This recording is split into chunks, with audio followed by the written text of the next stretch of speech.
Hello everyone, स्वागत है आपका हमारे YouTube channel PSC by DC sir. दोस्तों, जैसा आप सभी को पता है, हमारा एक ही टारगेट है, आपको free of cost MPPSC pre का पूरा स्टडी मटेरियल प्रोवाइड कराना। साथ साथ हम इसको आपको वीडियो के माध्यम से भी प्रोवाइड करा रहे हैं, तो आप हमारे चैनल पे कंटिन्यू बने रहिएगा। दोस्तों, आज मैं आपके लिए लेके आया हूँ यूनिट 9, जिसका नाम है साइंस एंड टेक्नोलॉजी। दोस्तों, मैं आपको बताना चाहूंगा, साइंस एंड टेक्नोलॉजी से व्यक्ति बहुत घबराता है, और आप यकीन मानिएगा, यहाँ से हर साल 5 से लेके 6 प्रश्न पूछे जा रहे हैं। 5 से 6 प्रश्न की उपयोगिता आप जानते हैं कि मान लीजिए कभी आर्ट्स और कॉमर्स का बच्चा है, जैसे आप सभी को पता है आर्ट्स और कॉमर्स का बच्चा साइंस एंड टेक से बहुत तेजी से भागता है। तो दोस्तों, इन बच्चों का मेरा टारगेट है कि इन बच्चों को भी साइंस एंड टेक समझ में आना चाहिए। साथ साथ एमपीपीएससी में जो भी एमसीक्यू आ रहे हैं वो आपसे सॉल्व होने चाहिए। तो मैंने इस पूरे टॉपिक को इतनी इजी लैंग्वेज में फॉर्मेट किया है कि यहाँ आप सभी को याद होने वाला है। इसको हम बाइलिंगुअल माध्यम से पढ़ेंगे, हिंदी मीडियम वाले को भी समझ में आने वाला है, साथ साथ इंग्लिश मीडियम वाले बच्चों को भी समझ में आने वाला है। दोस्तों, तब जब हमारी पूरी यूनिट 9 खत्म हो जाएगी, उसके बाद हम इससे रिलेटेड कम से कम 500 एमसीक्यू भी सॉल्व करने वाले हैं। यानी जब आप एग्जाम देने जाएंगे तब आपके दिमाग में बहुत कुछ रहने वाला है, और जितने भी यहाँ से प्रश्न आएंगे वो आपसे डेफिनेटली सॉल्व होंगे। दोस्तों, आप सभी को पता है, हमारे सर ने यूनिट 10, यूनिट 6 और यूनिट 1 जो हमारी कंटिन्यू आपको प्रोवाइड कराई है। यकीन मानिएगा, प्रश्न डेफिनेटली वहीं से बनने वाला है। तो आप इस टॉपिक या इस चैनल पे लगातार बने रहिए। आइए आज हम सबसे पहले यूनिट 9 साइंस एंड टेक्नोलॉजी का पहला टॉपिक ई गवर्नेंस पढ़ने वाले हैं। ई गवर्नेंस की जब हम महत्व की बात करते हैं तो मैं आपको बताना चाहूंगा, पेपर 3 के पार्ट बी का भी यह पोर्शन है ई गवर्नेंस। यहाँ से आपसे डेफिनेशन पूछी जा सकती है, 3 नंबर में बहुत कुछ बना जा सकता है, 12 नंबर में भी बनने के लायक है। तो मैं आपको सब कुछ बताने वाला हूँ। तो आइए स्टार्ट करते हैं। सबसे पहले हम जानते हैं कि सर ई गवर्नेंस क्या होता है। तो मैं आपको बताना चाहूंगा, ई गवर्नेंस दो शब्द ई प्लस गवर्नेंस से मिलकर बना हुआ है। ठीक है, यहां पर ई का मतलब होता है इलेक्ट्रॉनिक या डिजिटल, और गवर्नेंस का मतलब होता है सुशासन। सुशासन से आप क्या समझते हैं? अच्छा शासन। यानी गवर्नमेंट क्या करना चाहती है कि आपको जितनी भी गवर्नमेंट की सुविधाएं हैं, जैसे कि इंफॉर्मेशन या कोई भी गवर्नमेंट से रिलेटेड वर्क, आपको जो भी करना है वो सब आप इलेक्ट्रॉनिक माध्यम से कर सकते हैं। तो सर, ई गवर्नेंस पहले मैं आपको बताता हूं कि ई गवर्नेंस लाने का गवर्नमेंट का मकसद क्या था। देखिए, पहले क्या होता था, आप किसी भी गवर्नमेंट ऑफिस में जाते थे तो आपको लंबी लंबी लाइनें मिलती थी किसी भी एक छोटे से काम को करने के लिए। जैसे मान लीजिए आप बिजली घर में तो जरूर गए होंगे, बिल भरने के लिए आपको कम से कम 2 से 3 घंटे आसानी से लगना पड़ता था। अब गवर्नमेंट ने क्या किया, एक एप्लीकेशन लेके आई, मान लो कि विद्युत नाम की एक एप्लीकेशन लेके आ गई। लेट में बता रहा हूँ, एक विद्युत नाम की एप्लीकेशन लेके आई गवर्नमेंट। गवर्नमेंट ने आपसे बोला कि आपको कभी बिल पे करना है तो आप इसमें आपका रजिस्ट्रेशन नंबर डालिए और साथ में क्या कर दीजिए, पेमेंट कर दीजिए। तो इससे क्या हुआ कि गवर्नमेंट को क्या हुआ, लाइन से लोगों के समाधान हुआ, साथ साथ लोगों को जल्दी से सुविधाएं मिली। तो गवर्नमेंट का एक ही मकसद है ई गवर्नेंस का, कि गवर्नमेंट को जो पब्लिक को देने वाली सुविधाएं उनको लगातार बढ़ाना। यानी गवर्नमेंट इंसानों के क्या करना चाहता है, जो भी दिक्कतें हैं उनको कम करना चाहता है। तो अब उसके लिए वो क्या कर रहा है, तो देखिए, गवर्नमेंट सबसे पहले इंटरनेट आपको प्रोवाइड करवा रही है इंटरनेट कंटिन्यू। जैसे कि गांव में अपन ने देखा है कि केबल लगातार बिछ रही है, टावर्स लग रहे हैं, गांव का व्यक्ति भी आज इंटरनेट चला पा रहा है, इंटरनेट का लाभ उठा पा रहा है। तो अब इंटरनेट मतलब हर इंसान को चलाना आता है। अब ई गवर्नेंस में क्या है कि आपको जितना भी गवर्नमेंट का काम है वो आप क्या करेंगे, इंटरनेट के माध्यम से उसे कर सकते हैं। तो ई गवर्नेंस का गवर्नमेंट का एक ही लक्ष्य है कि नागरिकों को सुविधा प्रदान कराना है, यानी अच्छा शासन प्रदान कराना है। इससे भ्रष्टाचार भी समाप्त हुआ, क्योंकि हर चीज जब आपको डिजिटली रूप से मिलेगी तो आपको हर चीज की एक राइट इंफॉर्मेशन होगी। जैसे मानिए आज आयुष्मान योजना चलती है। अब आयुष्मान योजना में क्या हो रहा है, कार्ड बनवाना है आपको, अब कार्ड बनवाने के लिए आपसे बोले कि कोई जाओ हॉस्पिटल के बाहर लाइन लगा के खड़े हो जाइएगा, आप बनवा पाएंगे क्या? भारत में बहुत गरीबी है, हर व्यक्ति गरीब आदमी लाइन लगा के नहीं खड़ा हो सकता है। तो गवर्नमेंट ने क्या बोला कि इंटरनेट पे हम क्या करते हैं, आयुष्मान नाम का एक पोर्टल बना देते हैं, जिसके ऊपर आप जाइए, उसमें आपकी इंफॉर्मेशन डालिएगा तो आपको क्या हो जाएगा, एक कार्ड जनरेट हो जाएगा। तो यही सब कुछ कारण है जिसके कारण गवर्नमेंट क्या लेके आई है, ई गवर्नेंस। गवर्नमेंट का इसके पीछे एक ही लक्ष्य है, क्या है कि भैया मिनिमम गवर्नमेंट होना चाहिए, यानी गवर्नमेंट का जितना भी इन्वॉल्वमेंट हो, जैसे कोई राजनेता वगैरह का, वो बहुत कम होना चाहिए। और शासन का गवर्नेंस क्या होना चाहिए, यानी सुशासन का क्या होना चाहिए, ज्यादा होना चाहिए। तो ई गवर्नेंस का आपको एम पता होना चाहिए, मिनिमम गवर्नमेंट तथा मैक्सिमम गवर्नेंस। अब देखिए ई गवर्नेंस के अंतर्गत क्या क्या आता है, ई एडमिनिस्ट्रेशन यानी शासन आता है, ई सर्विसेज यानी सेवाएं आता है, ई डेमोक्रेसी यानी अपने आगे जो राजनीतिक है वो भी आता है। ठीक, अब देखिए हम बात करते हैं आगे। जब हम आगे की बात करते हैं तो हम आज अब जानते हैं कि sir types of e governance होते कितने हैं।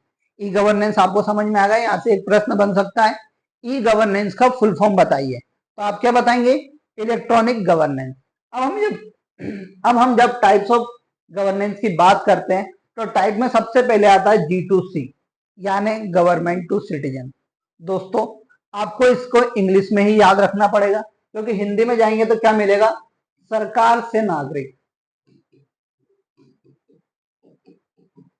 और पीएससी वाला कभी भी सरकार से नागरिक लिख के नहीं देने वाला है। तो यहां से पेपर में सबसे पहले आएगा G2C का पूर्ण रूप बताइए, तो आपको याद होना चाहिए क्या, गवर्नमेंट टू सिटीजन। दूसरा होगा गवर्नमेंट टू बिजनेस। तीसरा होगा G2E यानी गवर्नमेंट टू एम्प्लॉय। चौथा होगा G2G यानी गवर्नमेंट टू गवर्नमेंट। अब देखिए यहाँ पे इन दोनों में किसका इन्वॉल्वमेंट हो रहा है, गवर्नमेंट और सिटीजन, यानी नागरिकों का इन्वॉल्वमेंट हो रहा है। यानी इसमें गवर्नमेंट क्या करेगी, नागरिकों को कुछ सुविधाएं प्रदान करेगी। G2B में क्या होगा, गवर्नमेंट बिजनेस वालों को कुछ सुविधाएं प्रदान करेगी। फिर गवर्नमेंट टू एम्प्लॉय, जो गवर्नमेंट के व्यक्ति हैं उनके लिए गवर्नमेंट कुछ करेगी। फिर गवर्नमेंट टू गवर्नमेंट, गवर्नमेंट अपने आप को इम्प्रूव करने के लिए भी कुछ काम करेगी। तो यही कुछ 4 प्रकार के ई गवर्नेंस होते हैं। तो आइए सबसे पहले हम जानते हैं कि गवर्नमेंट टू सिटीजन यानी सरकार से नागरिक क्या होता है। बिल्कुल हिंदी में याद रखने की जरूरत नहीं है, G2C यानी गवर्नमेंट टू सिटीजन, यानी सरकार से नागरिक कभी हिंदी में बोलेंगे और अपन को इंग्लिश में याद रखना है गवर्नमेंट टू सिटीजन। यानी यहाँ पर किसकी बात हो रही, सिटीजन कौन है, हम है, तो हमारी बात हो रही है। तो देखो दोस्तों इसमें गवर्नमेंट क्या कर रही है, मैं आपको एग्जांपल से बताता हूँ। जैसे एक है ये GST ऑफिस, ठीक, यहाँ पर एक आदमी बैठा हुआ है, बहुत आलसी है, चाय पी रहा है। ठीक, इसका आज एक लास्ट तारीख है, मान लीजिए आज कितनी तारीख है, 7 अप्रैल है। 7 तारीख इसकी आखिरी तारीख है, इसे क्या करना है, GST पे करना है, यानी इसका क्या टैक्स पे करना है। अब ये ऑफिस जा नहीं सकता है क्योंकि आलसी है, और भाई वहां पर बहुत भीड़ रहती है, जमा नहीं हो पाएगा। तो गवर्नमेंट ने क्या बोला कि यार देखो ये नागरिक बहुत परेशान है, तो क्या करा गवर्नमेंट ने, एक टैक्स एप्लीकेशन बना दी। मान लो जैसे मान लो GST पोर्टल एक गवर्नमेंट ने बनाया। अब जब कुछ भी टैक्स वगैरह जब हम प्रोवाइड करते हैं या भरते हैं, उससे पहले गवर्नमेंट आपको क्या करती है, एक GST या टैक्स नंबर प्रोवाइड कराती है। आप उस नंबर को डालिए, आपकी पूरी इंफॉर्मेशन आएगी और आप क्या कर सकते हैं, पे कर सकते हैं। तो गवर्नमेंट ने क्या किया, एक टैक्स पोर्टल बना दिया जिसका नाम दिया GST पोर्टल। इस बंदे ने क्या किया, GST पोर्टल पे सबसे पहले लॉगिन किया, अपना नंबर डाला और अपना GST क्या कर दिया, सबमिट कर दिया। यानी ये किससे बच गया, पेनाल्टी से बच गया। तो कुछ इसी प्रकार की सर्विसेज हैं जिसमें व्यक्ति को क्या गवर्नमेंट प्रोवाइड करा रही है कि भाई आप अपने काम मत छोड़िए, आप ज्यादा से ज्यादा हमारी सर्विसों का फायदा उठाइए। इससे आपको क्या होगा, फायदा होगा, आपका समय बचेगा, आप में टेक्नोलॉजी की कुछ कुछ बातें सीखेंगे। तो इसीलिए गवर्नमेंट ने क्या किया, गवर्नमेंट टू सिटीजन लेके आए, जिसके तहत क्या कर रहा है वो, फैसिलिटी टू सिटीजन, यानी क्या, जितनी भी फैसिलिटी है वो नागरिकों को प्रदान करा रहा है। जैसे टैक्स पेइंग मैंने एग्जांपल में बताया। दूसरा हेल्थ सर्विसेज, जैसे मानिए अभी हाल ही में गवर्नमेंट ने क्या की, एक एप्लीकेशन वो की है, ठीक, जारी की है। उस एप्लीकेशन में गवर्नमेंट ने क्या बोला है कि आप इस एप्लीकेशन को डाउनलोड कीजिए और इस एप्लीकेशन से जैसे आपको मान लिए एम्स में जाना है, अब एम्स में आपको जाना है तो एम्स में भीड़ मिलेगी, तो गवर्नमेंट ने एक एप्लीकेशन बनाई कि आप इस पे पहले सबसे पहले डॉक्टर से क्या ले लीजिए, अपॉइंटमेंट ले सकते हैं आसानी से। आपको किस विभाग में दिखाना है वो भी आप बता सकते हैं। तो गवर्नमेंट क्या कर रही है, हेल्थ सर्विसेज भी आपको प्रोवाइड करा रही है। उसके बाद बिल पेमेंट मैंने बताया था, बिजली घर आप जाते हैं। तीसरा पोर्टल्स प्रोवाइड कर रही है, आधार सर्विसेज है। अब G2C के लिए गवर्नमेंट ने क्या क्या किया, एक गवर्नमेंट ने एक पोर्टल बनाया था MyGovernment.in। इसमें क्या हुआ कि जब गवर्नमेंट के लिए कुछ बातें आपको, जैसे गवर्नमेंट आपसे कुछ पूछेगी, भाई साहब हम ये योजना लेके आ रहे हैं तो आपका इस पर फीडबैक क्या है, तो माई गवर्नमेंट के हिसाब से आप क्या कर सकते हैं, माई गवर्नमेंट पे आपका फीडबैक दे सकते हैं। आधार सर्विसेज लेके आइए, पीडीएफ पोर्टल लेके आइए, डिजिटल लोकल लेके आइए। ये कुछ इनिशिएटिव है जो क्या गवर्नमेंट कर रही है G2C के तहत। अब देखिए, अब हम सेकंड जानते हैं G2B यानी गवर्नमेंट टू बिजनेस, यानी सरकार से व्यवसाय। बिजनेस यानी आप सभी को पता है व्यवसाय किसी प्रकार का लेन देन, ऑनलाइन ऑफलाइन, वो सब किसके अंतर्गत आता है, बिजनेस के अंतर्गत आता है। अब देखिए बिजनेस में क्या हो रहा है, गवर्नमेंट बोल रही है कि हम स्पेसिफिक ट्रांजेक्शन यानी क्या कि जो हम लेन देन करते हैं उसकी बात गवर्नमेंट करना चाहती है। जैसे कि आप पेमेंट्स कर सकते हैं किसी भी चीज का, सेलिंग कर सकते हैं, किसी चीज को ले सकते हैं, सर्विसेज का फायदा उठा सकते हैं। जैसे मान लीजिए एक गवर्नमेंट ने, आपने सुना होगा भीम नाम का क्या है एप्लीकेशन गवर्नमेंट ने बनाया सिटीजन्स के लिए, ठीक। अब गवर्नमेंट ने बोला कि हम इसके लिए आपको G2B के तहत काम करेंगे, यानी ये भीम का एप्लीकेशन का यूज कौन करेगा, नागरिक करेगा। किस लिए करेगा, G2B को कनेक्ट करने के लिए। यानी जब आपको किसी व्यवसाय को पैसा देना है तो गवर्नमेंट ने एक प्लेटफॉर्म प्रोवाइड करा दिया, उस प्लेटफॉर्म के तहत आप क्या कर सकते हैं, बिजनेस में पैसा ट्रांजेक्ट कर सकते हैं, सेलिंग कर सकते हैं, कुछ भी कर सकते हैं। गवर्नमेंट का इसके पीछे एक ही लक्ष्य है कि बिजनेस में क्या आनी चाहिए, ट्रांसपेरेंसी आनी चाहिए। यही क्या है गवर्नमेंट का लक्ष्य। अब उसके लिए गवर्नमेंट ने क्या किया है, ई मार्केट प्लेसेस बना दिए हैं, परिवेश पोर्टल भी गवर्नमेंट लेके आई है। अब देखिए तीसरा प्रकार है G2E यानी गवर्नमेंट टू एम्प्लॉय। ये क्या हो रहा है कि ये गवर्नमेंट टू एम्प्लॉय यानी गवर्नमेंट में जितने भी कर्मचारी हैं उनके लिए गवर्नमेंट कुछ करना चाहती है। गवर्नमेंट उसके लिए क्या कर रही है, तो गवर्नमेंट क्या कर रही है, उनको इंफॉर्मेशन प्रोवाइड करा रही है कि आप भैया इस पे जाइए। जैसे मान लीजिए एक पटवारी है, अब गवर्नमेंट को लग रहा है कि यार पटवारी बहुत भ्रष्टाचार कर रहा है, ये इसकी इंफॉर्मेशन इधर उधर रखता है। जैसे मान लीजिए पहले अपने यहाँ एक नकल या रखवा जिसे बोलते थे, उनके लिए कोई भी ऑनलाइन पोर्टल नहीं होता था। क्या होता था कि सब कुछ जितने भी रकबे की सब जानकारी होती थी वो ऑफलाइन माध्यम से रखी होती थी। तो गवर्नमेंट ने क्या किया, एक पोर्टल बना दिया। मान लो कि भूमि नाम का एक पोर्टल बना दिया गवर्नमेंट ने। उस भूमि पोर्टल पे गवर्नमेंट ने बोली कि जितने भी किसान हैं उनका कितना रकबा है, उनका मैप क्या है, आप क्या कीजिए हमारी वेबसाइट भूमि के ऊपर क्या कर दीजिए, अपलोड कर दीजिए। ठीक है, ये गवर्नमेंट ने बोला। तो व्यक्ति ने क्या करा, भूमि के ऊपर पोर्टल पे अपडेट कर दिया। अब पटवारी की टेंशन भी खत्म कि इंसान को मेरे को बार बार रकबा नहीं दिखाना है, तब भी आएगा जब मैं एक उसका नंबर डालूंगी और उसका क्या हो जाएगा, रकबा या उसका मैप पूरा खुल जाएगा। अब जैसे G2E के लिए गवर्नमेंट का मेन मकसद है कि एम्प्लॉय क्या नहीं करे, भ्रष्टाचार नहीं करे, कि भ्रष्टाचार से बचे और जो जितनी भी इंफॉर्मेशन है वो ज्यादा से ज्यादा नागरिकों को दे सके। तो सबसे पहले गवर्नमेंट क्या करेगी, एम्प्लॉय को ही वो बताएगी। जैसे मान लिया आयुष्मान आया तो आयुष्मान सीधा आदमी को तो इन्फॉर्मेशन मिलेगी नहीं, तो वो एम्प्लॉय को बताएगा कि आपको ऐसे ऐसे काम करना है इसके लिए, तो ये इसीलिए लेके आया। तो गवर्नमेंट ने ऐसे मान लिया एक अटेंडेंस ऐप बना दी एम्प्लॉय की सुविधाओं के लिए, कुछ पोर्टल्स बना दिए। तो ये सब आखिरी में जाके किसको फायदा देने वाले हैं, सिटीजन को ही देने वाले हैं। पर इनके बीच में काम कौन कर रहा है, जैसे government to employ, government to business. अब हम आगे की बात करते हैं गवर्नमेंट टू गवर्नमेंट। अब गवर्नमेंट टू गवर्नमेंट क्या होता है, ये अपने यहाँ दो प्रकार की गवर्नमेंट चलती है, एक सेंट्रल गवर्नमेंट और एक होती है स्टेट गवर्नमेंट। ठीक, यानी राज्य सरकार और केंद्र सरकार। अब इन दोनों को मान लीजिए एक यहाँ पे धार अपने पीथमपुर में एक प्रोजेक्ट लेके आई गवर्नमेंट। स्टेट गवर्नमेंट ने बोला केंद्र सरकार हमें कुछ प्रोजेक्ट लगाना है जिसमें आपकी हमको सहायता चाहिए। तब गवर्नमेंट क्या करेगी, भाई साहब हमने एक पोर्टल बना दिया, आप इसके ऊपर क्या कर दीजिए, अपनी इंफॉर्मेशन प्रोवाइड कर दीजिए, हम देखेंगे, उसके बाद आपका क्या होगा, ये पास कर देंगे बिल। तो यानी क्या हो रहा है, गवर्नमेंट टू गवर्नमेंट यानी स्टेट गवर्नमेंट सेंट्रल गवर्नमेंट, इन दोनों के बीच में कुछ कुछ बातें हो रही हैं। दोनों का मकसद क्या है कि भैया ट्रांसपेरेंसी लाना है। G2E, G2B, G2E, G2C, इन सबका एक ही मकसद है कि हमें क्या लाना है, ट्रांसपेरेंसी लाना है, पारदर्शिता को लेके आना है हमारे शासन में। अब देखिए आगे हम बात करते हैं sir, stages of e governance क्या होता है, यानी गवर्नमेंट के जो ई गवर्नेंस आप बता रहे हैं उसके चरण कौन कौन से हैं। तो देखिए दोस्तों, मैं आपको बताता हूँ कि 4 चरण होते हैं मेनली इसका। सबसे पहला होता है प्रीसेंस यानी उपस्थिति, दूसरा था इंटरेक्शन यानी अंतःक्रिया, तीसरी होती है ट्रांजेक्शन यानी लेन देन, और चौथा होता है ट्रांसफॉर्मेशन यानी परिवर्तन। अब देखो मैं आपको सबसे पहले बताता हूं कि भैया सबसे पहले प्रेजेंस होना चाहिए। जैसे अपना घर है, घर में आपको किसी से बात करना है तो किसकी उपस्थिति होना जरूरी है।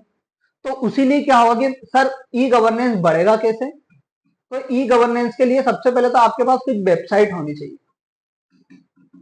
चाहिए या कुछ एप्लीकेशन होने चाहिए जिसके ऊपर आपकी क्या हो, पूरी इंफॉर्मेशन डली हो। ठीक है, तो ये क्या होगा, एक प्रेजेंस का उदाहरण होगा कि सबसे पहले आप क्या होना चाहिए, आपके पास वेबसाइट्स होनी चाहिए। अब वेबसाइट चलाने के लिए आपको किसकी जरूरत पड़ेगी, कंप्यूटर की जरूरत पड़ेगी। तो हमें क्या, कंप्यूटर और वेबसाइट दोनों की जरूरत पड़ेगी। तो सबसे पहले हमारे पास क्या होना चाहिए, वेबसाइट होनी चाहिए, और उसके ऊपर क्या होना चाहिए, कंप्यूटर होना चाहिए, और उसके ऊपर क्या होना चाहिए, पूरी इंफॉर्मेशन हमें मिलनी चाहिए। डन। अब इंटरेक्शन कैसे हुआ, अब देखिए गवर्नमेंट क्या करेगी कि कुछ एजेंसी से कांटेक्ट करेगी। उसमें क्या होगा, जब वो कांटेक्ट करेगी तो वो बोलेगी भाई देखिए हमें क्या करना है कि ये हमारे पास पूरा डाटा रखा हुआ है, इस डाटा को हमारे नागरिक को हमें देना है। तो उसके लिए हम क्या करें, तो यह क्या करेगी, एक कोई सी भी प्राइवेट संस्था, जैसे मान लीजिए इन्फोसिस से इन्होंने क्या कर लिया, कॉन्ट्रैक्ट कर लिया। इन्फोसिस से जब इन्होंने कॉन्ट्रैक्ट किया तो इन्फोसिस क्या होगा, एक बीच का इंसान हो गया जो हमें क्या, गवर्नमेंट और इंसान को कनेक्ट कर रहा है। हम क्या करेंगे, इन्फोसिस की वेबसाइट पे जाएंगे, या इन्हें जो भी वेबसाइट हमें बना के दी होगी इन्फोसिस वाले ने, हम उस पर सर्च करेंगे तो हमें क्या मिलेगा, गवर्नमेंट की वेबसाइट से इंटरेक्ट होने का मौका मिलेगा। तीसरा आता है लेन देन। अब देखिए 2 चरण हमारे पास हो चुके हैं। क्या क्या हो चुका है कि सर हमें सबसे पहले तो प्रेजेंस मिल गई यानी इंफॉर्मेशन मिली हुई है, हमें वेबसाइट भी मिल गई कि हमें कहां पर क्या इंफॉर्मेशन मिलने वाली है। तीसरी हमें क्या मिल गया, लेन देन करने का तरीका ही मालूम पड़ गया कि हम कैसे किसी भी चीज को कंप्लीट करेंगे। फिर चौथा होगा ट्रांसफॉर्मेशन। जैसे मान लीजिए कभी कभी आपका क्या होता है, मोबाइल हैंग हो जाता है। अब मोबाइल हैंग की भैया दिक्कत बार बार आ रही है, तो गवर्नमेंट को क्या करना पड़ेगा, इसमें चेंजेस हमें करने पड़ेंगे, तब जाके ये क्या होगा, और सुलभ या ट्रांसपेरेंट रूप से चलेगा, पारदर्शी होके चलेगा। एक एग्जांपल से समझिए, यहाँ पे आपको समझ में नहीं आया होगा, मेरे को मालूम है। देखिए इजी वे में समझते हैं। ये मैंने क्या बनाना, मेरा एक मकसद है कि भैया मेरे को घर बनाना है।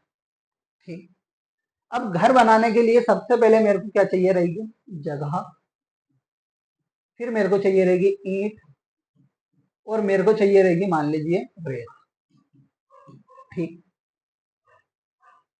अब मेरे को क्या मिल गया कि मेरे को मालूम पड़ गया कि यार भाई साहब मेरे को ये सब चाहिए रहेगा। इन सब के लिए मैंने क्या कर ली, एक जगह देख ली कि मेरे को यहाँ पर पटकाना है। अब मैं गया एक कंपनी के पास, मान लो यहाँ पर एक थी बजाज करके, जो रेती का काम करती थी। अब ये बजाज भैया के पास गया मैंने कि भाई साहब मेरे को रेत चाहिए, ईंट चाहिए, जगह चाहिए। तो इन भाई ने क्या कर दिया, मेरे को बोला कि आप जाइए उस इंसान के पास जो यहाँ बेचता है। इन्होंने मेरे को किसके पास पहुंचा दिया, मान लो डीसी सर के पास पहुंचा दिया कि डीसी सर से बात करो। तो डीसी सर के पास गया, डीसी सर ने कि हाँ मिल जाएगा भाई, है अपने पास। तो उन्होंने क्या कर दिया, ट्रांजेक्ट कर दिया मेरे को, लेन देन मेरा इनसे कंप्लीट हो गया। यानी सबसे पहले मैंने देखा कि प्रेजेंस कहाँ पर मेरे पास जगह है, मैं इन सबको ले सकता हूँ।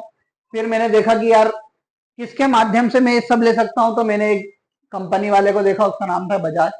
फिर मेरे को उन्होंने ट्रांजेक्शन के लिए किसके पास पहुंचाया कि भैया आप जाइए डीसी सर आपको क्या दिलाएंगे, रेत गिट्टी ये सब बेचते हैं, इनके पास मिल जाएगा। ठीक, मैं इनके पास गया, मिल गई। अब मेरे को एक और चीज चाहिए थी, सीमेंट। अब सीमेंट डीसी सर के पास नहीं थी। अब डीसी सर को क्या करेगा कि यार कोई व्यक्ति आया तो हर सामान मेरे पास मिल जाए, सबसे पहले उनकी यही उपलब्धता रहेगी। तो अब ये इंसान क्या करेगा, अपने अंदर ट्रांसफॉर्म करेगा, अपना एक और बिजनेस डालेगा। तो वो किसका डाल सकता है, सीमेंट का डाल सकता है। तो बस यही चीज मैं आपको समझाना चाहता हूँ कि सबसे पहले गवर्नमेंट को क्या करना पड़ेगा, एक वेबसाइट बनानी पड़ेगी और कंप्यूटर डालना पड़ेगा। फिर एक कंपनी से बात करनी पड़ेगी जो हमें इंटरनेट प्रोवाइड कराएगी। ठीक, फिर जब वो इंटरनेट प्रोवाइड करा देगी तो कोई भी आदमी इस वेबसाइट पे जाके क्या कुछ कर पाएगा, कुछ खरीद पाएगा, कुछ सर्विसेज का फायदा उठा पाएगा। फिर चौथे पे क्या होगा, गवर्नमेंट क्या बोलेगी कि यार इसको डे टू डे अपडेट करना है। तो वो अपडेट का और ट्रांसफॉर्म का काम कौन करेगा, गवर्नमेंट करेगा। तो 4 प्रकार के इसके क्या होते हैं, स्टेजेस या चरण होते हैं। पहला प्रीसेंस, दूसरा इंटरेक्शन, तीसरा ट्रांजेक्शन, चौथा ट्रांसफॉर्मेशन। ये मेंस में आने की प्रायिकता इसमें ज्यादा है, प्री में भी आ सकता है। अब देखिए अगला है pillars of e governance. Government e governance के 4 पिलर है मेनली, पीपुल, रिसोर्सेज, टेक्नोलॉजी और प्रोसेस। अब देखिए सबसे पहले क्या होता है, मध्य में यही व्यक्ति होता है। यानी प्रोवाइड हमें किसे कराना है, पीपल को ही तो पूरी इंफॉर्मेशन देना है। पारदर्शिता किसके बीच में लाना है, आदमियों के बीच में, शासन के बीच में। तो सबसे पहले इसे सेंट्रल में रखना पड़ेगा ई गवर्नेंस के। केंद्रीकरण किसके ऊपर होता है, पीपुल्स के ऊपर। अब आपने इंसान को देख लिया भाई, पूरी सुविधाओं की जरूरत है, तो आप क्या करेंगे, रिसोर्सेस उपलब्ध कराएंगे। यानी जैसे कि वेबसाइट वगैरह बनवाएंगे। वेबसाइट के बाद क्या करेंगे, आप टेक्नोलॉजी का इस्तेमाल करेंगे कि इंसान को कितनी जल्दी सुविधा मिल सकती है। तो उसके लिए आप कोई पोर्टल बनवा दिया, कोई एप्लीकेशन बनवा दी, ये सब टेक्नोलॉजी का इस्तेमाल करेंगे। फ्यूचर में हम कैसे इस्तेमाल कर सकते हैं, ये सब टेक्नोलॉजी के अंतर्गत आता है। फिर उस चीज को प्रोसेस कर देंगे। तो ये 4 पिलर्स हैं जो किसके हैं, ई गवर्नेंस के हैं। अगला हमारा है, अब मैं बताता हूं कि भारत में ई गवर्नेंस कैसा आया। हमने क्या क्या देखा, ई गवर्नेंस क्या होता है, ई गवर्नेंस के प्रकार कितने होते हैं, ई गवर्नेंस की स्टेजेस क्या होती हैं, और ई गवर्नेंस के पिलर्स क्या होते हैं। तो जैसे ई गवर्नेंस, इलेक्ट्रॉनिक गवर्नेंस, फिर हमने देखा 4 प्रकार का होता है सर, 4 इसके पिलर हैं, 4 इसके स्टेजेस हैं। अब हम बात करते हैं कि सर भारत में कैसे ई गवर्नेंस का विकास हुआ, हम आप उस पर बात कीजिए। तो देखिए 1970 में क्या हुआ कि भारत सरकार को लगा कि यार हम जनगणना कराना चाहते हैं, तो क्यों ना हम इसे ऑनलाइन माध्यम से कराएं। तो गवर्नमेंट के दिमाग में ये पहली बार आया था। तो उस साल क्या करा उन्होंने, 1970 में इलेक्ट्रॉनिक डिपार्टमेंट बनाया भारत में, जो क्या करेगा, पूरे इलेक्ट्रॉनिक्स का काम करेगा भारत में जितने भी। अब उसके अंतर्गत क्या होता है, 1977 में सबसे पहले एनआईसी, नेशनल इंफॉर्मेटिक्स सेंटर, यानी एक ऐसी जगह जहां पर आपको हर तरह की इंफॉर्मेशन मिलने वाली है। तो गवर्नमेंट ने एनआईसी कब लेके आया, 1977 में। ईयर भी पूछेगा, फुल फॉर्म भी पूछेगा। एनआईसी का full form national informatics centre.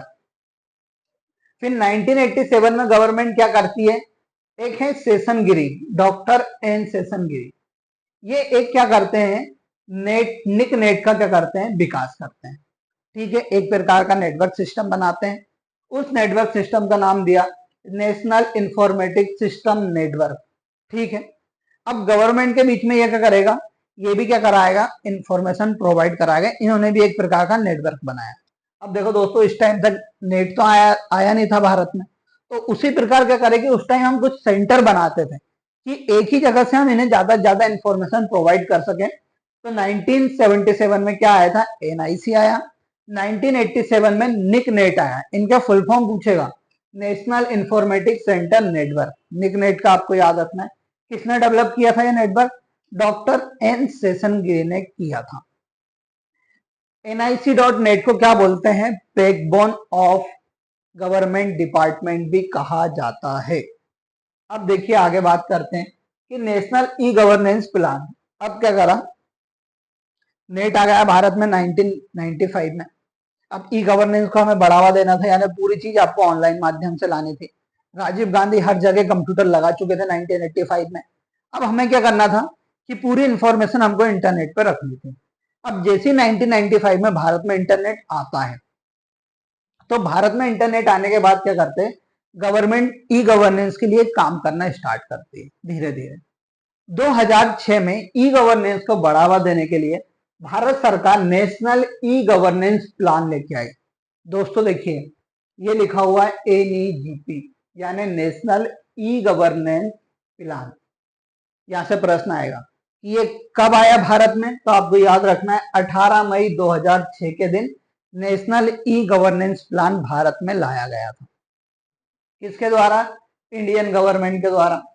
इसका उद्देश्य कुछ ना कुछ रहा होगा। तो इसका उद्देश्य था भारत के नागरिकों को सभी सरकारी सुविधाओं या सेवाएं इलेक्ट्रॉनिक माध्यम से उपलब्ध कराना, यानी जितनी भी सेवाएं उसको क्या करना है, गवर्नमेंट को इलेक्ट्रॉनिक माध्यम से प्रोवाइड कराना है।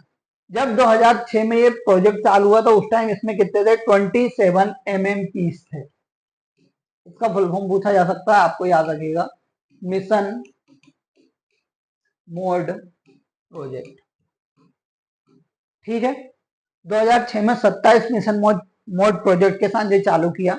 2011 में इसमें 4 मिशन मोड प्रोजेक्ट और शामिल किए गए। कौन कौन से? Health, education, PDS and post. वर्तमान में इसमें 31 MMPs हैं। एग्जाम में पूछेगा, देखिए यहां से 3 प्रकार का आएगा। नेशनल ई गवर्नेंस प्लान कब लाए? नेशनल ई गवर्नेंस प्लान के अंतर्गत कितने MMPs है, यानी मिशन मोड प्रोजेक्ट के ऊपर काम करता है। तो अभी वर्तमान में 31 है। 2006 में तब लागू हुआ था, तब कितने थे? 27 थे। आपको इसकी एक टैगलाइन याद रखनी है। इसकी टैगलाइन है public services closer to home, यानी हम जितनी भी सुविधाएं हैं वो क्या लोगों के घरों तक पहुंचाना चाहते हैं। तो इसकी एक टैगलाइन भी याद रखिएगा, public service closer to home.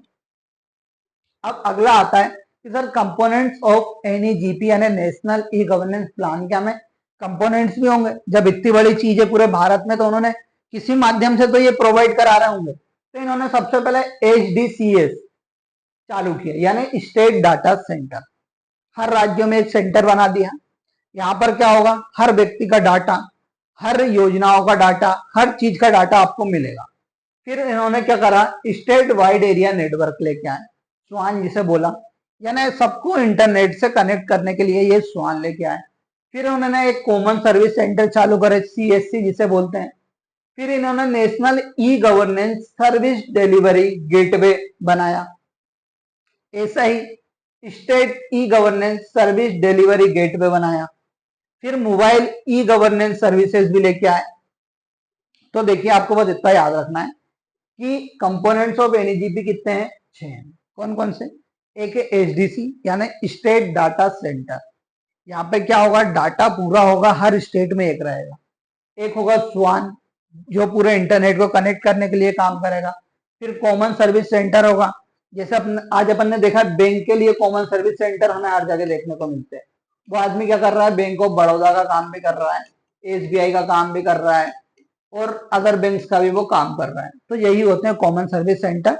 यहाँ पर हर प्रकार की सुविधा आपको मिल सकती है। फिर होता है national e governance delivery gateway. इन्होंने एक गेटवे बना दिया कि जितनी भी हमारी इंफॉर्मेशन है वो हमें कहाँ पर मिलेगी। उसी प्रकार का स्टेट गवर्नमेंट के लिए भी एक गेटवे बना दिया, मोबाइल सर्विसेज के लिए भी एक गेटवे बना दिया। तो ये सब क्या थे, कंपोनेंट्स ऑफ NEGP थे। अब अगला देखिए, digital India mission, most important.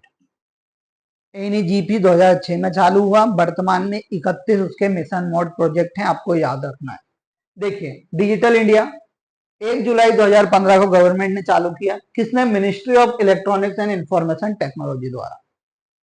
अब देखिए इसके उद्देश्य थे सरकारी विभागों को देश की जनता से जोड़ना। सबसे पहले इसका टारगेट क्या था कि जितने भी सरकारी विभाग हैं उनको क्या करना है, देश की जनता के साथ जोड़ना है। इसका दूसरा मोटो या उद्देश्य था कि यह सुनिश्चित करना है कि बिना कागज के इस्तेमाल के सरकारी सेवाएं इलेक्ट्रॉनिक रूप से जनता तक पहुंच पाए। सबसे पहले क्या करा, सरकारी विभागों को देश की जनता के साथ जोड़ना। दूसरा उन्होंने बोला कि आप जितने भी सरकारी हमारे कार्यालय हैं उसमें बिना कागज का काम हो सके। तो इसलिए उन्होंने क्या करा, इलेक्ट्रॉनिक माध्यम से पहुंचाने के लिए इसका उद्देश्य था। फिर एक और इसका उद्देश्य था कि ग्रामीण क्षेत्र में आप ई गवर्नेंस का फायदा आप नहीं उठा सकते क्योंकि आपके पास क्या नहीं है, इंटरनेट नहीं है। तो इसके लिए इन्होंने क्या किया, इंटरनेट को जोड़ने के लिए ग्रामीण इलाकों की भी इस ट्रांसफॉर्मेशन में बात की थी। तो आपको याद रखना, डिजिटल इंडिया कब आया? 1 जुलाई 2015। इसका उद्देश्य देश की जनता को क्या भैया, सरकार से जोड़ना। साथ साथ दूसरा कौन सा था कि जितनी भी जनताओं की सुविधाएं उसको इलेक्ट्रॉनिक माध्यम से प्रोवाइड कराना। तीसरा था ग्रामीण क्षेत्र में नेटवर्क की व्यवस्था करना। ठीक है, अब देखिए इसके अंतर्गत क्या होता है, 9 पिलर्स ऑफ डिजिटल इंडिया होते हैं। सबसे पहला होता है ब्रॉडबैंड हाईवे, यानी इंटरनेट सुविधाएं आपको प्रोवाइड कराना। फिर उन्होंने बोला universally connected with mobile phone, हर व्यक्ति के साथ आप यूनिवर्सली मोबाइल फोन से कनेक्ट हो सके। तीसरा था पब्लिक इंटरनेट एक्सेस प्रोग्राम, कि जैसे कि मान लीजिए आज हम रेलवे स्टेशन पर बैठे रहते हैं, हमें नेट चलाना है, तो उसके लिए उन्होंने क्या कर रखा है, एक हमें प्रोटोकॉल दे रखा है कि आप इस पर क्लिक कीजिए आपको इंटरनेट मिल जाएगा। तो पब्लिक को एक्सेस करने के लिए उन्होंने बात की। फिर उन्होंने बोला कि ई गवर्नेंस की बात भी करी। ई क्रांति यानी इलेक्ट्रॉनिक रूप से हमें क्या लाना है, क्रांति लेके आना है, ये भी उन्होंने बात करी। इंफॉर्मेशन फॉर ऑल, हर इंसान के पास इंफॉर्मेशन होनी चाहिए। साथ बात है इलेक्ट्रॉनिक मैन्युफैक्चरिंग, यानी जैसे कि मान लिया सेमीकंडक्टर डिवाइस हमारे यहाँ बनना स्टार्ट हुआ। हाल ही में टाटा द्वारा क्या किया जाएगा, सबसे पहला सेमीकंडक्टर का हमारे यहाँ गुजरात में एक प्रोजेक्ट लगाया जा रहा है। तो गवर्नमेंट ने क्या बोला, इलेक्ट्रॉनिक मैन्युफैक्चरिंग भी आप भारत में कीजिए। आईटी जॉब्स, यानी जैसे जैसे आप सेवाओं का विस्तार करेंगे तो उससे क्या होगा, कोई सी कंपनी आई, कंपनी से हमने बोला सर हमें आईटी के लिए क्या चाहिए, सेवाएं चाहिए आपकी, तो वो सेवाएं देंगे, तो सेवाओं के लिए उन्हें आदमी लगेंगे, तो आईटी फॉर जॉब्स की बात की। अर्ली हार्वेस्टिंग प्रोग्राम, यानी जल्दी से जल्दी लोगों को क्या मिल सके, सुविधाएं मिल सके, इसकी भी बात की गई। तो आपको याद रखना है डिजिटल इंडिया में कितने पिलर्स हैं, 9 पिलर्स हैं। अब देखिए आगे की बात करते हैं। आगे भारत नेट प्रोजेक्ट लेके आई, ठीक है, गवर्नमेंट। अब इसका एक मोटो था गवर्नमेंट का कि ग्रामीण क्षेत्रों में हमें क्या करना है, नेट प्रोवाइड कराना है। क्या कराना है, नेट प्रोवाइड कराना है। किसके द्वारा, ब्रॉडबैंड या केबल के द्वारा हमें क्या कराना है, इंटरनेट प्रोवाइड कराना है गांवों में। तो गांव के लिए वो क्या लेके आया, भारत नेट प्रोजेक्ट। कब स्टार्ट हुआ, 25 अक्टूबर 2011 के दिन क्या हुआ, यह स्टार्ट हुआ था। कौन सा, डिपार्टमेंट ऑफ टेली कम्युनिकेशन द्वारा इसे स्टार्ट किया गया। इसके लिए आपको याद रखना है कि Bharat broadband network limited BBNL, ये क्या कर रहा है, पूरे भारत में ब्रॉडबैंड नेटवर्क को बिछा रहा है ग्रामीण क्षेत्रों में। इसका उद्देश्य क्या है कि जैसे किसी प्रकार का, जैसे मान लीजिए इसमें देखिए मैं बताता हूँ, केबल टीवी ऑपरेटर एक्सेस प्रदाताओं को ग्रामीण दूरस्थ क्षेत्र में ई स्वास्थ्य, ई शिक्षा, ई गवर्नेंस जैसी सुविधाएं प्रदान कराना। अब जैसे आप मान लीजिए गांव में कोई व्यक्ति बैठा हुआ है और उसे बिल पे करना है। अब बिल पे करने के लिए सबसे पहले उसके पास इंटरनेट तो होना चाहिए। तो गवर्नमेंट क्या कर रही, एक प्रोजेक्ट लेके आई, भारत नेट प्रोजेक्ट। उसके तहत क्या होगा, गांव में क्या किया जाएगा, इंटरनेट प्रोवाइड किया जाएगा। अब उसे बिल पे करना हो तो भैया ई सर्विसेज के लिए वो क्या करेगा, इस पे बिल पे कर देगा। अब जैसे मान लिया कोरोना काल में कोई बच्चा पढ़ नहीं पा रहा था, तो उस टाइम एक आया ई शिक्षा, यानी इलेक्ट्रॉनिक रूप से शिक्षा पूरी ऑनलाइन हो गई। अब शहर के बच्चे के पास तो इंटरनेट है, वो पढ़ लेगा, पर गांव का बच्चा कैसे करेगा। तो गांव के बच्चे के लिए जो ई शिक्षा का फायदा उठा पाए, उसके लिए भारत सरकार क्या लेके आई है, भारत नेट प्रोजेक्ट लेके आई है। अगला देखिए, अब देखिए कुछ प्रोजेक्ट्स हैं जो गवर्नमेंट चला रही है, किसके लिए, ई गवर्नेंस को बढ़ावा देने के लिए। सबसे पहले आएगा स्वान, स्टेट वाइड एरिया नेटवर्क, 2005 में आया, पीपीपी मॉडल पर आधारित है। इसका एक ही उद्देश्य था, सभी जिलों को नेट के माध्यम से कनेक्ट करना।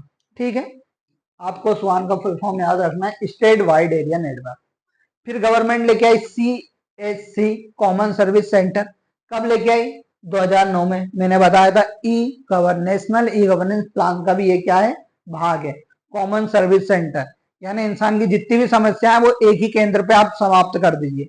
फिर देखिए एनके नेट लेके आए, नेशनल नॉलेज नेटवर्क लेके आए, कि इसका मकसद क्या था, जैसे मान लीजिए IIT मुंबई है, IIT दिल्ली है, इन दोनों में ये व्यक्ति भी किसके ऊपर काम कर रहा है, रिएक्टर्स पे काम कर रहा है, ये व्यक्ति भी रिएक्टर्स पे काम कर रहा है। तो इन दोनों की क्या होगी, कुछ ना कुछ इंफॉर्मेशन को एक जगह प्रोवाइड कराने के लिए गवर्नमेंट क्या लेके आई, नेशनल नॉलेज नेटवर्क लेके आई। फिर आगे देखिए, उमंग ऐप लेके आई गवर्नमेंट, उसका फुल फॉर्म आप याद रखिएगा, unified mobile application for new age governance आ सकता है। उमंग का full form unified mobile application for new age governance. कब स्टार्ट हुआ? 2017 में। मैं आपको बताता हूँ, ये है उमंग ऐप। आप अपने प्ले स्टोर से इसे डाउनलोड कर सकते हैं। इसमें क्या होता है, हर डिपार्टमेंट का एक अलग से फोल्डर बना हुआ है। आपको लाइसेंस बनवाना हो तो आप उस पर कनेक्ट कीजिए। आपको मान लीजिए ई सेवा कुछ लेनी है, आप उसके लिए इस पे जा सकते हैं। तो इस प्रकार से उमंग ऐप क्या है, पूरी गवर्नमेंट का एक साधन है जिसके ऊपर जाके आप गवर्नमेंट की पूरी भी इलेक्ट्रॉनिक सुविधाएं हैं उसका फायदा उठा सकते हैं। एक आया डिजी लॉकर ऐप, आपके मोबाइल में होगा भी कुछ इस प्रकार का।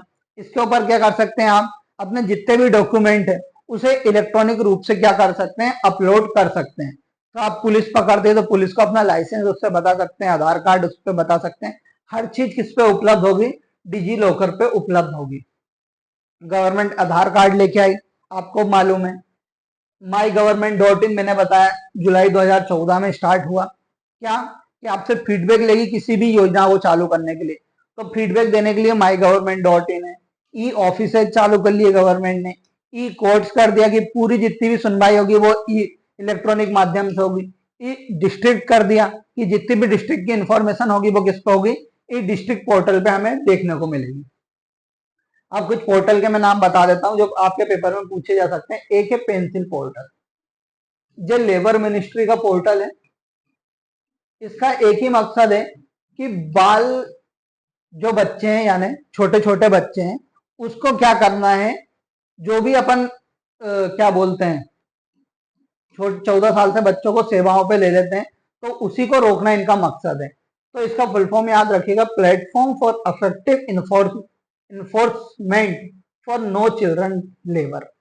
पेंसिल प्लेटफॉर्म किसका है, श्रम एवं रोजगार मंत्रालय का है। फिर देखिए एक जेम ट्रिनिटी है, उसका है जनधन आधार मोबाइल। इन तीनों को कनेक्ट करने के लिए गवर्नमेंट एक पोर्टल लेके आई। फिर देखिए ई सनद गवर्नमेंट लेके आई। ई सनद पे क्या होता है, आपका कोई भी डॉक्यूमेंट है उसको वेरीफाई करना हो तो ई सनद पोर्टल पे आप जा सकते हैं। फिर एक है गर्भ ऐप। गर्भ ऐप के माध्यम से क्या होता है कि ग्रामीण क्षेत्र में विद्युतीकरण को बढ़ावा दिया जाता है। किसके ऊपर, गर्भ ऐप के माध्यम से, कि कहाँ पर कितनी बिजली पहुंच चुकी है, कितनी नहीं पहुंची, ये सभी इंफॉर्मेशन आपको किससे मिलेगी, गर्भ ऐप पे मिलेगी। आपको बिजली बिल भरना है तो ये भी इस पे इंफॉर्मेशन इस पे होता है।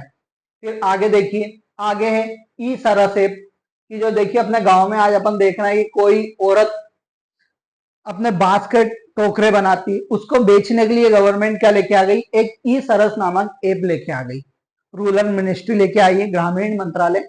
इस पे क्या करेगा, आपको कुछ भी बेचना है जो आपका हस्त कारीगर द्वारा बनाए गए हैं, जैसे मान लीजिए मास्क की आपने बनाया है तो आप मास्क को भी इसके ऊपर अपलोड कर सकते हैं।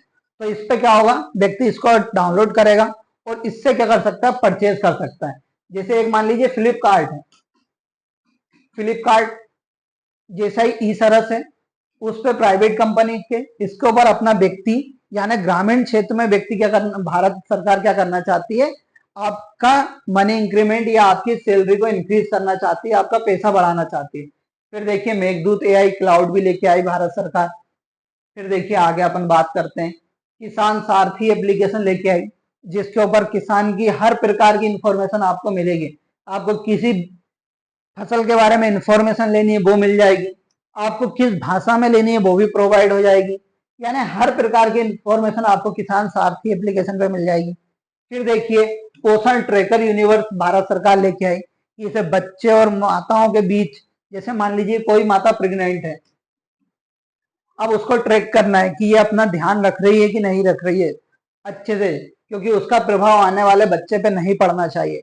तो उसके लिए गवर्नमेंट क्या लेके आ गई, द पोषण यूनिवर्स ट्रैकर लेके आ गई। फिर हम बात करेंगे माइन मित्र लेके आई है अभी हाल, माइनिंग मिनिस्ट्री। इसका मकसद क्या है कि भैया जितनी भी माइनिंग सुविधाएं हैं उन सबको क्या करना, ऑनलाइन प्रोवाइड करा देना। तो ये कुछ चीजें जो गवर्नमेंट कंटिन्यू कर रही है, तो आपको इन सब पे ध्यान रखना है। जैसे जैसे आपके पेपर में आएगा आपको नोट करते जाना है। आपको मैं एक ट्विटर पे एक पेज बता देता हूँ, डिजिटल इंडिया करके पेज बना हुआ है, आप उसे फॉलो कीजिएगा। कुछ ऐसे जो डिजिटल इंडिया को बढ़ावा देने के लिए भारत सरकार कर रही है, आपको लगातार उससे रिलेटेड इंफॉर्मेशन मिलती जाएंगी। अब देखिए, हम बात करते हैं कि मध्य प्रदेश सरकार ने क्या किया सर गवर्नेंस के लिए। तो देखिए, सबसे पहले ई दक्ष पोर्टल, जो एमपीपीएससी के एग्जाम में पूछा गया था, और इसका सीधा ऐसा ही लिखा आया था कि टू सैनिटाइज गवर्नमेंट ऑफिशियल्स। इसका ऑब्जेक्टिव क्या है ई दक्ष पोर्टल का? तो गवर्नमेंट क्या कर रही है कि जितने भी अपने सरकारी अधिकारी हैं उनको जागरूक करने के लिए क्या लेके आई है, ई दक्ष पोर्टल लेके आई है। तो दोनों चीज आप याद रखिएगा, सरकारी अधिकारी को जागरूक करने के लिए या टू सैनिटाइज गवर्नमेंट ऑफिशियल्स। किसके द्वारा चलाया जा रहा है? भारत सरकार और राज्य सरकार द्वारा चलाया जा रहा है। ई दक्ष पोर्टल आपको याद रखना है, बहुत इंपॉर्टेंट है, पेपर में आ सकता है, एमपीपीएससी पहले भी पूछ चुका है। अगली बात करेंगे एमपी ऑनलाइन पोर्टल। आपको पता है कुछ फॉर्म वगैरह भरना हो, उसके लिए एमपी ऑनलाइन पोर्टल है। जुलाई 2006 में इसको शुरू किया गया था। फिर गवर्नमेंट लेके आई एमपी ई सर्विसेज, यानी एक सिंगल विंडो प्रोग्राम है। ये सिंगल विंडो प्रोग्राम कैसा कि आपको कुछ भी इंफॉर्मेशन लेनी है, आप ई सर्विसेज पे चले जाइए। किसी भी डिपार्टमेंट की इंफॉर्मेशन चाहिए, ई सर्विसेज पे चले जाइए और आपको हर प्रकार की इंफॉर्मेशन मिलने वाली है। यानी ये क्या है? सिंगल विंडो प्लेटफॉर्म है, यानी एक खिड़की में आपको सब कुछ मिलने वाला है। फिर अगला देखिए, अगला है ज्ञानदूत ई गवर्नेंस। यहां से भी एमपीपीएससी ने प्रश्न पूछा है। तो देखिए, ज्ञानदूत ई गवर्नेंस को 2000 में चालू किया गया था। कहां से? धार मध्य प्रदेश से। इसका भी कुछ काम नहीं है, मेनली इसका वही काम है ई गवर्नेंस को बढ़ावा देने के लिए। इसके माध्यम से क्या करेंगे? कंप्यूटर प्रोवाइड कराएंगे, सर्विसेज प्रोवाइड कराएंगे। ये सब ज्ञान ई गवर्नेंस के अंतर्गत होता है। फिर ई पंचायत बना दी कि ई गवर्नेंस को बढ़ावा देने के लिए ग्रामीण क्षेत्रों में ई पंचायत लिया है। भूमि पोर्टल लेके आए, जिस वजह से आपकी कितनी भूमि है उन सबको क्या करना है? डिजिटल रूप से प्रोवाइड कराना है, उसके लिए भूमि पोर्टल लेके आ गए। ई चौपाल लेके आए कि कैसे हमें प्रोडक्ट बेचना है, इन सब की इंफॉर्मेशन हमें कहाँ मिलेगी? ई चौपाल पे मिलेगी। अगला देखिए, गवर्नमेंट के एक दो और बता देता हूं मैं। शिक्षा है पोर्टल, फिर लेके आई एमपी किसान ऐप, जिसपे किसान से संबंधित हर इंफॉर्मेशन आपको मिलेगी। एमपी ई कॉप, यानी पुलिस से रिलेटेड हर इंफॉर्मेशन मिलेगी। GeM portal, government e market place लेके आई है। ई उपार्जन, आपको कहां पर बेचना है और कब बेचना है, इसके लिए गवर्नमेंट क्या लेके आई है? ई उपार्जन। जैसे अभी गेहूं बेचना है अपन को, तो गेहूं के लिए आपको सबसे पहले किस पे जाना पड़ेगा? ई उपार्जन पे रजिस्ट्रेशन करना पड़ेगा, और उसके साथ आपको कब नंबर मिलेगा वो भी इस इंफॉर्मेशन, इस एप्लीकेशन द्वारा आपको क्या की जाएगी? इंफॉर्मेशन प्रोवाइड की जाएगी। फिर एक है सारथी पोर्टल, जिसके द्वारा ड्राइविंग लाइसेंस आप बना सकते हैं। फिर एक है वाहन पोर्टल, जिसके हिसाब से व्हीकल का रजिस्ट्रेशन करा सकते हैं। तो दोस्तों देखिए, गवर्नेंस को बढ़ावा देने के लिए सरकार बहुत कुछ कर रही है। जैसे आज आपके पास इंटरनेट भी आ चुका है, सर्विसेज कैसे लेनी है उसके लिए भी आपको क्या लगातार इंफॉर्मेशन गवर्नमेंट प्रोवाइड कराती है। कुछ मित्र बना के पहुंचाती है गांव गांव में, जिससे आप इंफॉर्मेशन ले सकते हैं। तो गवर्नमेंट का एक ही मकसद है ई गवर्नेंस का, कि एक अच्छा शासन विकसित हो सके और ज्यादा से ज्यादा लोगों को क्या मिल सके? इंफॉर्मेशन मिल सके। दोस्तों, यहाँ पर हमारा ये टॉपिक कंप्लीट होता है। मैं आपसे कुछ प्रश्न पूछ रहा हूँ, जिसका जवाब आपको कमेंट में देना है। सबसे पहला प्रश्न है, national e governance plan Bharat सरकार द्वारा कब लाया गया था? ठीक है। फिर दूसरा प्रश्न है, डिजिटल इंडिया मिशन की शुरुआत कब की गई? ये दो क्वेश्चन का आंसर आपको हमारे कमेंट बॉक्स में देना है। मिलते हैं अगले लेक्चर में। धन्यवाद।